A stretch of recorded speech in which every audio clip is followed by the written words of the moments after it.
Big pass நேயர்களுக்கு வணக்கம். உன் நண்பன் யார் என்று கூர், நீ யார் என்று சொல்வேன் அப்படின்வாங்க. அதாவது நம்ம எப்படிப்பட்ட நண்பரை தேர்ந்தெடுப்போம் அப்படின்னா, நமக்கு ஒத்து போகிற மாதிரி கேரக்டர், அதை வச்சே நம்மளோட ஃப்ரெண்டை வச்சு நம்ம யாருன்னு ஜட்ஜ் பண்ணிடலாம் அப்படின்வாங்க. அண்ட் இதை மாதிரி நேற்று கமெண்ட் செக்ஷனில் ஒரு சிஸ்டர் சொல்லியிருந்தாங்க, சிஸ்டர் முத்துக்குமரனுக்கு சப்போர்ட் பண்ணணும் அப்படின்னா அதுக்குன்னு ஒரு செட் ஆஃப் பீப்புள் இருப்பாங்க. அந்த மாதிரி ஒரு சில பீப்புள்ஸ் தான் முத்துக்குமரனை சப்போர்ட் பண்ணுறாங்க, அவங்க அந்த மாதிரி ஒரு நல்ல கேரக்டரில் இருப்பாங்க அப்படின்னாங்க. அதை முத்துக்குமரன் நமக்கு ஒவ்வொரு இடத்துலையும் கடைசி நொடி வரைக்கும் காமிச்சிட்டு இருக்கிறார். ஏன்னா இன்றைக்கி அவருக்கும் தெரியும், நிறைய பேர் வந்துட்டு சொல்லிட்டாங்க, குமரா நீ வின் பண்ணுவ, உனக்கு தான் ட்ராஃபி அப்படின்ற ரேஞ்சுக்கு வர அத்தனை பேரும் சொல்லிட்டாங்க. தமிழ்நாடே உனக்காக அன்பு கொடுக்க காத்துட்ருக்குன்றத எல்லாரும் சொல்லியாச்சு. அவருக்கு 90% தெரியும் நம்ம தான் வின் பண்ண போகிறோம். பட் அவர் பெருசாக வெளியே காமிச்சிக்க மாட்டார். அவரோட 50 லட்சத்தில் பிக் பாஸ் 2 லட்சம் 5 லட்சம் 2 லட்சம் பிரித்து கொடுத்துட்ருங்கார். ஆனால் மனுஷன் தன்னோட கோ கண்டஸ்டன்ஸ் அத்தனை பேருக்கும் ஹெல்ப் பண்ணுறாரு, டிப்ஸ் சொல்லி கொடுத்துறாரு, ட்ரிக்ஸ் சொல்லி கொடுத்துட்ருக்காரு, எப்படி போகணும். ஈவன் அது எந்த அளவுக்கு போயிடுச்சு அப்படின்னா, இப்போ ஜாக்லின் ஓட போகிறாங்க, அவங்களுக்கு அந்த பணப்பெட்டி, அந்த கேஷ் பாக்ஸ் என்ன சைஸில் இருக்கும் அதை எடுத்துகிட்டு வந்து டெமோ காட்டுறாரு. எப்படி இருக்கும், நீ அதை எப்படி க்ளோஸ் பண்ணி ஆன் த ஸ்பாட் நீ எப்படி ஓடி வரணும், நீ அதை எடுத்து க்ளோஸ் பண்ணுறதுலாம் டைம் இருக்காது, டக்குன்னு மூடிட்டு எப்படி எடுத்துகிட்டு வரணும், அதை முதற்கொண்டு வித் டெமோ கேஷ் பாக்ஸை எடுத்து டெமோ காமிச்சிட்டு இருக்கார். இதை விட ஒரு மனுஷன் இறங்கி தான் கோ கண்டஸ்டன்ஸ்க்காக பண்ண முடியுமா அப்படின்றது எனக்கு தெரியல. எல்லா சீசன்லையுமே நம்ம பார்த்துருப்போம், லைக் ஒரு போட்டி அப்படின்னு வரும்போது ஆப்வியஸாக நமக்குள்ள அந்த ஒரு போட்டி மனப்பான்மை இருக்கும். அது பொறாமை கிடையாது, போட்டி மனப்பான்மை இருக்கும்.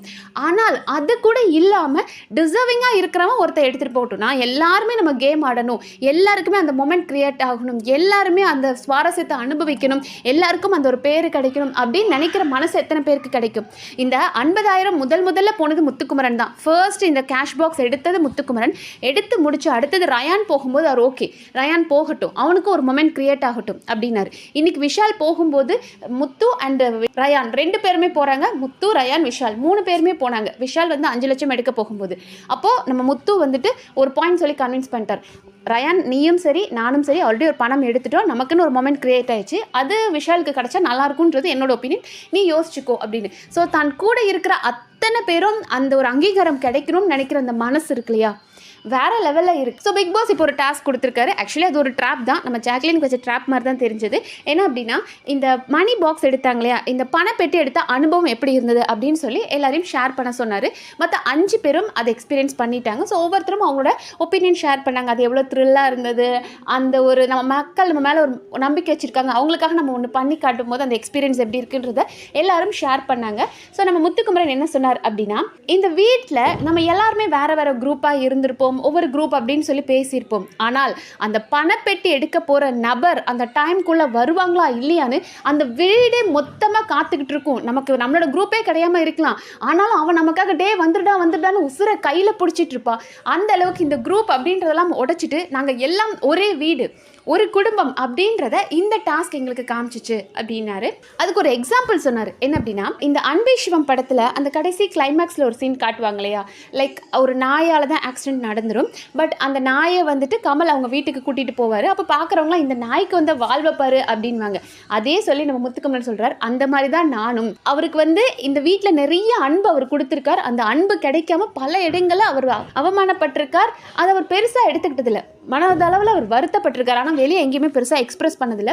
லிட்ரலாக அவர் ரொம்ப வருத்தப்பட்டது, அவருக்கு ரொம்ப பிடிச்சது அந்த வீட்டில் அருண் விஷாலை ரொம்ப பிடிக்கும். இப்போ தீபக் எப்படி அண்ணன் அவ்வளோ பாசமாக இருக்காரோ அதே அளவுக்கு பாய்ஸ் டீமில் இருக்கும்போது அவருக்கு ரொம்ப பிடிச்சது 2 பேர்னா அருண் அண்ட் விஷால். சத்யா கொஞ்ச நாளில் போயிட்டார். அருண் விஷால் மேலே ரொம்ப அன்பு வச்சுருந்தார் நம்ம முத்து. ஆனால் எப்போ இந்த கோடெல்லாம் பிரிஞ்சு அவங்கவுங்க வேறு டீமாக போனதுக்கப்புறம் அப்போ தான் முத்துக்கு ரியலைஸ் ஆகுது, ஓ இத்தனை நாள் நம்ம பாய்ஸ் டீமில் ஒரு அடியாள் மாதிரி அவங்களோட டாஸ்க் பண்ணுறதுக்கு நம்மளை வச்சுக்கிட்டாங்களே தவிர நம்ம மேலே அன்பு இல்லைன்றதை புரிஞ்சுக்கிட்டாரு. பட் அது அவருக்கு ரொம்ப வருத்தமாக இருந்தது. ஆனால் இன்னைக்கு தான் ஒரு பெட்டி எடுக்க ஓடும்போது தனக்காக இத்தனை பேர் நிற்கிறாங்க, குமரா வாடான்னு கூப்பிடுறது அவருக்கு அவ்வளோ சந்தோஷமாக இருக்குது. ஸோ அவர் அன்புக்காக ஏங்குறாருன்றது ரொம்ப நல்லாவே புரியுது. அவர் இந்த வீட்டில் பல நாள் சொல்லியிருக்காரு, எனக்கு ஒரு நட்பு வட்டாரத்துக்குள்ளே போகிறதுக்கு பயமாக இருக்குது, ஏன்னா போனால் நான் உயிரையும் கொடுப்பேன், ஆனால் என் முதுகில் குத்திட்டா என்னால் தாங்க முடியாது அப்படின்வாரு. அது நம்மளால் பார்க்க முடிஞ்சது. ஸோ அந்த அன்பு இருக்கு இல்லையா, அது உண்மையாக ஃபேக்கோ, ஆனால் அவருக்காக அங்கே நின்னாங்க இல்லையா, அதெல்லாம் அவர் அவ்வளோ சந்தோஷப்படுறாரு. ஸோ அவர் காலையிலே பார்த்தோம் அப்படின்னா பவிக் ஆகட்டும், சவுண்ட் ஆகட்டும், விஷால் ஆகட்டும், ஏன் இப்போ ஜாக்லினுக்கு பணப்பெட்டியை எடுத்துகிட்டு வந்து கூட டெமோ காமிச்சு எல்லா டிப்ஸும் அவருக்கு என்னென்னலாம் தெரியுமோ, எப்படி ஓடணும், எந்த மாதிரி ரூட் இருக்கும், அதில் வந்து நீங்கள் எப்படி ரைட் எடுக்கணும் லெஃப்ட் எடுக்கணும் வித் டெமோ வச்சு எவ்வளோலாம் அவரால் முடியுமோ அவ்வளோ ஹெல்ப் பண்ணிகிட்ருக்கிறாரு, எல்லாருக்குமே அதை பண்ணியிருக்கிறாரு.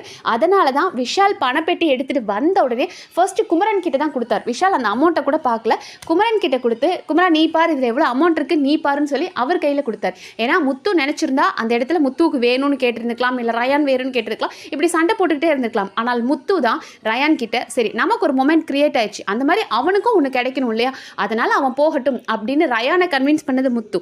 அந்த ஒரு இதில் தான் வந்துட்டு நம்மளோட விஷால் இருந்துட்டு முத்து நீ இதை பாரு அப்படின்னு கொடுத்தாரு. பட் பலருக்கும் இப்படி ஹெல்ப் பண்ண முத்து, அவர் ஓடும்போது அவருக்காக ஹெல்ப் பண்ணுறதுக்கு யாரும் இல்லை, அங்கே வெளியே இருந்து முத்து அப்படின்னு கத்துனாங்க, அவ்வளோதான். ஆனால் இந்த இடத்துல ரொம்ப பெருந்தன்மையாக அவர் ஒரு விஷயம் சொல்கிறாரு, இந்த வீட்டில் நம்ம டாஸ்க்குக்காக எத்தனையோ விஷயங்கள் பண்ணியிருக்கலாம், ஆனால் இப்படிப்பட்ட ஒரு போட்டி வரும்போது, வாழ்வா சாவான்னு ஒரு போட்டி வரும்போது நமக்காக இத்தனை பேர் நின்று நமக்கு ஒரு மொமெண்ட் கிரியேட் ஆகணும் நமக்காக நிற்கிறாங்களே, இந்த மொமெண்ட் கிரியேட் பண்ணி கொடுத்தது நிறைய பார்த்தோம்னா குமரன் தான். அது பவித்ராக்காகட்டும் சௌந்தர்யாக்காகட்டும் எல்லாமே குமரன் பண்ணார். பட் அவர் சொல்கிறாரு ஒரு மொமெண்ட் கிரியேட் பண்ணணும், நமக்காக ஒரு அனுபவம், இத்தனைக்கும் எல்லாருமே நமக்காக ஹெல்ப் பண்றது ரொம்ப சந்தோஷமா இருக்கு அப்படின்னாரு. அண்ட் இன்னைக்கு காலையில கூட இல்லாத ஒரு பீஸ் இருக்கே நம்ம சௌந்தர்யா, ஸோ அந்த சௌந்தர்யாவுக்கு ஷூ கட்டி விட்டார். ஆக்சுவலி அவர் தான் ஒரு ஷூ கொடுத்து கட்டி விட்டுறாரு, ஷூ லேஸ்லாம் கட்டி விட்டு உனக்கு கம்ஃபர்டபுளாக இருக்கான்னு கேட்டு தான் கட்டி விட்டார். அதை கூட சௌந்தர்யா சப்போர்ட்டர்ஸ் என்ன பண்ணிட்டு இருக்காங்க அப்படின்னா முத்து வேணும்னே லூஸாக கட்டி விட்டுட்டான், அதுக்கப்புறம் அவள் வந்து ரயானை கூப்பிட்டு கட்ட சொன்னா.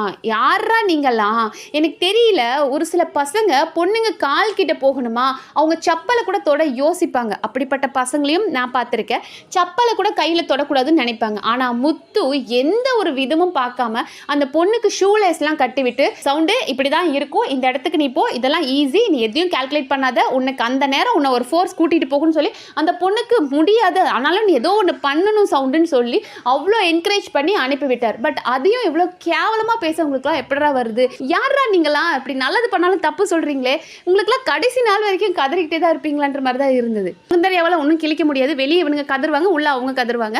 அவங்க அப்படியே பொட்டியை பார்த்துட்டு பொட்டி இருக்குதா ரைட்டு அப்படின்னு கிளம்பி வந்துட்டாங்க. பட் அதையும் கூட என்ன பண்ணிட்டு இருக்காங்க அப்படின்னா எங்கால ஒரு என்டர்டெய்னர்ப்பா, ஸ்டார்டிங்ல இருந்து எண்டிங் வரைக்கும் என்டர்டெயின் பண்ணியிருக்காங்களே அப்படின்னு வேற வழி இல்லைங்க, வாங்கின காசுக்கு கூவலை அப்படின்னா செருப்படி விழுன்றதுக்காக அவன் என்ன கிறுக்குத்தனம் பண்ணாலும் ஆமாம் சூப்பர்னு சொல்லி ஆகணுமே அதை பண்ணிட்டு இருக்கானுங்க.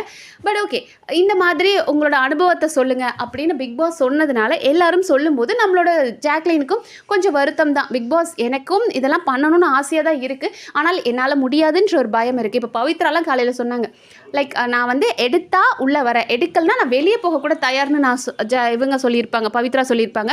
பட் ஜாக்லின் அப்படின்னு பவித்ரா சொன்னாங்க. பட் ஜாக்லினுக்கு அது பயம், அவங்க அதை வந்து சொல்கிறாங்க. அனுபவத்தை ஒவ்வொருத்தரும் ஷேர் பண்ணும்போது எனக்கு ஆசை தான், ஆனால் எனக்கு அதெல்லாம் தாண்டி இந்த வீட்டுக்குள்ளே நான் இருக்கணும் அப்படின்றதுக்காக தான் நான் இருந்தேன்.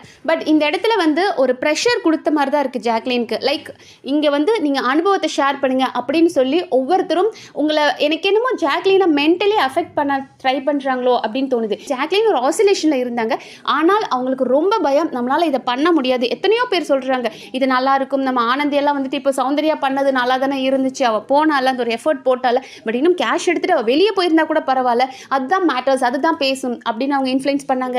மஞ்சரி வேண்டாம், உன்னால் முடியாது, விட்டுடு, நீ ஃபைனல்ஸில் போக போகிறாள், இது எதுக்கு, நீ அப்படி ஒன்றும் ப்ரூவ் பண்ண வேண்டாம், உன்னோட சப்போர்ட்டர்ஸ் உன்னை புரிஞ்சுக்குவாங்க அப்படின்னு சொன்னாங்க.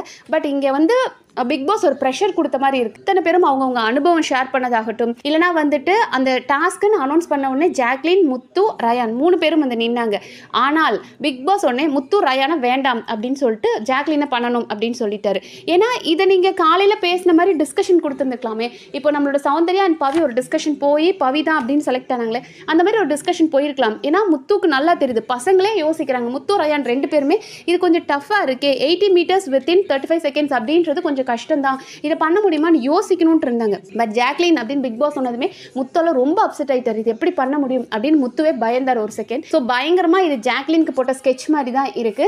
ஏன்னா அவங்க எல்லாருமே அவங்களோட அனுபவத்தை ஷேர் பண்ணும்போது கடைசியாக நம்ம ஜாக்லின் மட்டும் நான் இதை பண்ணவே இல்லையே அப்படின்னு ஒரு வருத்தப்பட்டாங்க. அப்போ நம்ம முத்துக்குமரன் அவங்களுக்கு மோட்டிவேஷனாக ஒன்று பேச வந்தார். உடனே அது பிக் பாஸ் ஸ்டாப் பண்ணிட்டு குமரன் போய் உட்காருங்க அப்படின்னு சொல்லிட்டு தான் அவர் இவங்களை ஆரம்பிச்சார். கடைசி பணப்பெட்டி இது அப்படின்னு சொல்லி இதில் ஜாக்லின் போகணும் அப்படின்னு அப்படின்றக்கா எல்லாரும் கேட்கலாம், அவருக்கு என்ன தெரியுமா, அது ஜாக்லின் தான் வருவாங்கன்னு தெரியுமான்னா, அவங்கள வர வைக்கிறதுக்காக ஒரு தூண்டுதல், ஒரு ப்ரெஷர் கொடுத்த மாதிரி தான் இருந்தது. நம்ம பசங்களே பண்ண யோசிக்கிறத ஜாக்லின் எப்படி பண்ணுவா அப்படின்னு சொல்லி அவர் முதல்ல கை வச்சிட்டார், தலையில் கை வச்சுட்டு உட்காந்துட்டார். ஜாக்லின் அப்படின்னு பிக் பாஸ் சொன்னதே அவர் வருத்தப்பட்டார். நல்ல மனிதரை என்னால் அங்கே பார்க்க முடிஞ்சுது. ஏன்னா அவ என்னோட டஃப் காம்படிட்டர், அவள் போய் தொலையட்டும்னு அவர் யோசிக்கல. அவள் முடியாதே, அவள் தோத்துட்டானா என்ன பண்ணுறது, அவள் நம்ம கூட வந்து என் ஃபைனல்ஸில் என் கூட நிற்கிறவங்க என்னோட டிசர்விங்கான கண்டஸ்டண்ட்டை இதாக அவளால் முடியாமல் போயிடுச்சுன்னா என்ன பண்ண முடியும் அப்படின்னு எல்லாருக்காகவும் யோசிக்கிற மனசு முத்துக்குமரனை பார்க்கும்போது ரொம்ப பெருமையாக இருந்தது. ஜாக்லின் பண்ண போகிறாங்கன்னதுமே அவர் ரொம்ப வருத்தப்பட்டார். பட் அதுக்கப்புறம் அவர் எவ்வளவோ மோட்டிவேஷன் கொடுத்து பார்த்தாலும் ஓகே வேறு ஆப்ஷன் இல்லை, பிக் பாஸ் சொல்லிட்டார், நம்ம உயிரை கொடுத்து பண்ணணும். அது முத்துக்குமரனோட ஸ்டேட்மெண்ட். அது வந்து அவர் மஞ்சரி கிட்ட சொல்லியிருந்தார். இங்கே பார் மஞ்சு, பிக் பாஸ் வந்து ஒரு டாஸ்க்கை கொடுத்துட்டாருன்னா உயிரை கொடுத்தாது நான் விளையாடுவேன். ஏன்னா அந்த பிக் பாஸ்ன்றது அவரோட மக்களோட பிரதிபலிப்பு தான். வெளியே என்ன நடக்குது அப்படின்றது நமக்கு தெரியாது. இங்கே நமக்கு வந்து பாஸ் என்ன சொன்னாலும் நம்ம அதை செய்யணும். உசுரை கொடுத்து நான் விளையாடுவேன். உசுறு இருந்துச்சு அப்படின்னா அப்புறம் வந்து பார்த்துக்கலாம். அந்த டாஸ்க்கை நான் முடிக்கணும். அதுக்காக நான் என்ன வேணாலும் இறங்கி பண்ணுவேன். அதுக்கு மேலே உயிர் போனாலும் ஓகே, உசுறு இருந்துச்சு அப்படின்னா முடிச்சுட்டு வந்து நான் பார்த்துக்கிறேன் அப்படின்ற மைண்ட் செட்டில் தான் நான் இருப்பேன் அப்படின்னாரு. இந்த ஒரு மனநிலை நம்மள எத்தனை பேருக்கு இருக்குன்னு தெரியல. சின்ன சின்ன விஷயத்துக்கும் பயந்து பயந்து உட்காந்துக்காம உயிர் தானே இருந்தா பார்த்துக்கலாம், ஒரு வேலையை நான் தொட்டா முடிப்பேன் அப்படின்ற ஒரு கான்ஃபிடன்ஸ் இருக்கு இல்லையா. முத்துக்குமரன் அம்மா ஒரு தடவை சொல்லியிருப்பாங்க, என் பிள்ளைக்கு பயமே என்னன்னு தெரியாதுமா, அவன் எல்லாத்துலேயும் சாதிச்சு காட்டணும்னு துடிப்பாமா அப்படின்னாங்க. அது இப்போ பார்க்கும்போது இவ்வளோ வெறி பிடிச்சவனா சார் நம்ம குமரன்ற மாதிரி இருந்தது. உசுரை கொடுத்து விளையாடுறான் அப்படின்வாங்க இல்லையா, அந்த மாதிரி அவர் எல்லாத்துலேயுமே இறங்கி கலக்கிட்டு இருக்காரு முத்து. ஸோ ரொம்ப பெருமையாக இருக்குது, குமரனுக்கு சப்போர்ட் பண்ணுறதுக்கே ரொம்ப பெருமையாக இருக்குது. தேங்க்யூ முத்து, நீங்கள் இந்த சீசனில் வந்து உங்களை நாங்கள் பார்த்ததில் இப்படிப்பட்ட ஒரு நல்ல இன்ஸ்பிரேஷனாக நீங்கள் எங்களுக்கு இருந்ததுக்கு ரொம்ப நன்றி. ஸோ பாப்பா, மீண்டும் வேறு என்ன இன்ட்ரெஸ்டிங்காக நடக்குதுன்றதை நம்ம அடுத்தடுத்த வீடியோவில் பார்க்கலாம். நன்றி.